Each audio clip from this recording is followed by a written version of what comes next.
Seed మాఫియాపై task force దాడులు 400 క్వింటాలకు పైగా seed seize.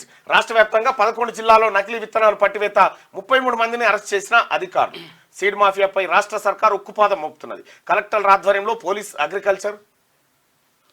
Agriculture ఆఫీసర్లతో ఏర్పాటు చేసిన టాస్క్ ఫోర్స్ టీంలు వారం రోజులుగా పలు జిల్లాల్లో విత్తన పరిశ్రమలు, ఫర్టిలైజర్ షాపులపై దాడులు నిర్వహించాయి. అనుమతి లేని సీడ్ ప్లాంట్లకు తాళాలు వేయడంతో పాటు బ్లాక్ చేసేందుకు స్టాక్ పెట్టుకున్న సీడ్స్ ను కల్తీ విత్తనాలను సీజ్ చేశారు. ఈ తనిఖీల్లో మొత్తం 118.29 క్వింటాల నకిలీ పత్తి విత్తనాలు పట్టుబడ్డాయి. గురువారం నిర్వహించిన దాడుల్లో మరో 279 క్వింటాల వరి సీడ్స్, 1600కు పైగా పత్తి విత్తనాల ప్యాకెట్లను టాస్క్ ఫోర్స్ ఆఫీసర్లు సీజ్ చేశారు. 11 జిల్లాల్లో టాస్క్ ఫోర్స్ దాడులు నిర్వహిస్తూ ఉంది. టాస్క్ ఫోర్స్ టీంలు వారం రోజులుగా 11 జిల్లాల్లో దాడులు చేశాయి. ఈ 2 కోట్లకు పైగా విలువైన 118.29 క్వింటాల విత్తనాలను అధికారులు సీజ్ చేసిరట. అయితే మెదక్ జిల్లా మాసాయిపేట మండల కేంద్రంలో అనధికారికంగా ఏర్పాటు చేసిన పరిశ్రమలో పట్టుబడిన నకిలీ విత్తనాలు అంటూ ఒక వార్త. గతంలో ఎట్లా చేసేదంటే, గతంలో కేసీఆర్ ముఖ్యమంత్రి ఉన్నప్పుడు ఈ తతంగం ఈ నకిలీ విత్తనాల దంద ఎట్లుండేదంటే, అలా చుట్టాలే ఉండే కంపెనీలు కరెక్ట్ ఇప్పుడు వర్షాకాలం వచ్చే టైంకి కావేరీ సీడ్స్, ఎస్, ఇక్కడ కొండపోచం పక్కకు ఉంటుంది, అది Kaveri seeds company. Kaveri seeds అని ఒక కంపెనీ ఉంటుంది. ఇది ఎవరిది? కేసీఆర్ బంధువుది.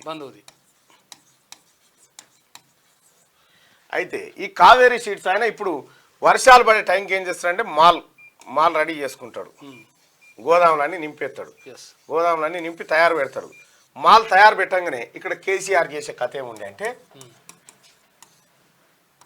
నకిలీ విత్తనాలపై ఉక్కుపాదం అని ఉక్కుపాదం అని చెప్తాడు అన్నట్టు. ఈయన ఇక్కడ ఉక్కుపాదం అని చెప్తాడు, ఈయన మాల్ తయారైందా తమ్మి అనగా తయారైంది. ఉక్కుపాదం అని ఈ మార్కెట్ అనేది ఉంటుందిగా, ఈ మార్కెట్లోకి ఈ మాల్ వస్తుంది. ఈ మాల్ని ఎవడు కొనలేదనుకో, ఈ కొనే మాల్ ఉంటుంది చూడు, కొనే మాల్ మీద ఉక్కుపాదం పెడతాడు అన్నట్టు.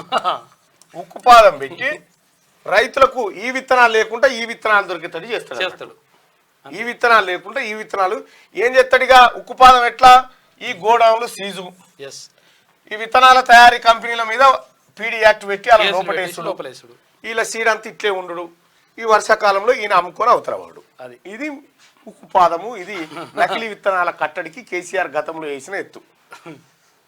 ఇది నాకు తెలియకపోతుండే.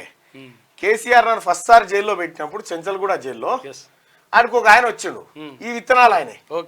ఏందన్నా అంటే, ఇగో వాళ్ళ విత్తనాల కోసం మా ఇట్లా చేసిరన్న మేమంతా బాధితులం అని చెప్పి చెప్తాను. వాళ్ళు పీడీ యాక్ట్ వేసిరు వాళ్ళ మీద. ఈ విత్తనాల కథ గిది.